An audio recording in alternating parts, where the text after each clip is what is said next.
আসসালামু আলাইকুম রহমতুল্লাহি ওয়া বারাকাতুহু। আজকে আমরা শিখব কিভাবে আমাদের ঘরে যে তাবিজ রয়েছে এবং বিশেষ করে জাদুকররা যে সকল জিনিস দিয়ে থাকে এগুলো কিভাবে নষ্ট করব।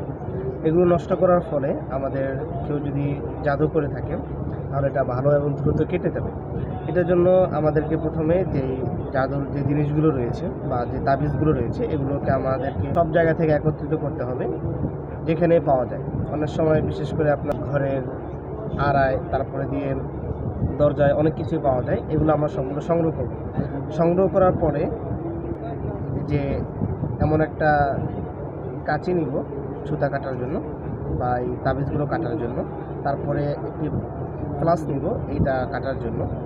তারপরে অর্থাৎ আপনার কাছে যত অপ্রয়োজনীয় বা এই তাবিজ যতগুলো থাকে এগুলোতে নষ্ট করার জন্য বা এগুলোকে ভেঙে টুকরো টুকরো করার জন্য বা পর্যাপ্ত পরিমাণ এগুলোকে নষ্ট করার জন্য যে সকল জিনিস প্রয়োজন এই সকল জিনিস আগে আপনি প্রস্তুত করে নেবেন।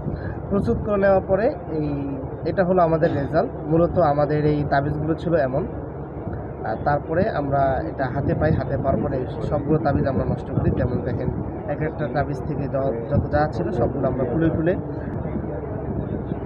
বের করে এই অবস্থা। এগুলো করার পরে এখন আপনি কিভাবে নষ্ট করবেন।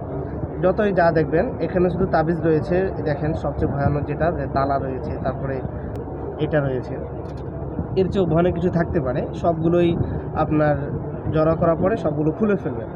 আমার এর আগে একটা পেশেন্ট ছিল যার যে দিল আপনার প্যারাক দিল, প্যারাকের মধ্যে সুতো পেঁচানো ছিল। এর চেয়ে অনেক ভয়ানক থাকতে পারে। সবগুলোকে এভাবে খুলে ফেলবেন এক এক করে। খুলে ফেলার পরে এই পারুকের যে পানিটা আছে এই পানিটা তৈরি করবেন, যেটা আমরা আমাদের গত প্র্যাকটিস ক্লাসে দেখিয়েছি। বিশেষ করে জাদুর যে রুকাইয়াটা আছে এই রুকাইয়াটা পানিটা তৈরি করার পরে এটাকে দীর্ঘ সময় নিয়ে পড়বেন। পড়া শেষ করার পরে যে জিনিসগুলো আপনি নষ্ট করেছেন এক এক করে এই সবগুলো জিনিস আস্তে করে এই তাবিজের যে রুকাইয়ার পানি আছে পানিগুলোতে ফেলে দিবেন। ফেলে দেওয়ার পরে আপনার অনেক সময় ধরে রাখবেন, যেমন নষ্ট না হওয়ার আগ পর্যন্ত বা প্রত্যেকটা বস্তু খুলে যাওয়ার আগ পর্যন্ত ভিজিয়ে রাখবেন। আধা ঘন্টা লাগতে পারে, 1 ঘন্টা লাগতে পারে।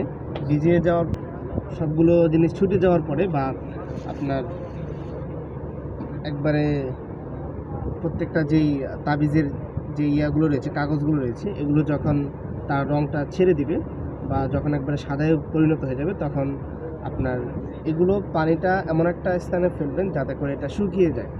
আর যেই ইয়েগুলো থাকবে আপনার রশি, তারপরে দিয়ে যে আমরা দেখতে পাচ্ছি আপনার তালা বা আপনার কাছে যেটা থাকে আর কি, এই সবগুলোকে পুড়িয়ে ফেলবেন। পুড়িয়ে নষ্ট করে ফেলবেন। ইনশাল্লাহ আশা করি ভালো একটা ফলাফল আসবে।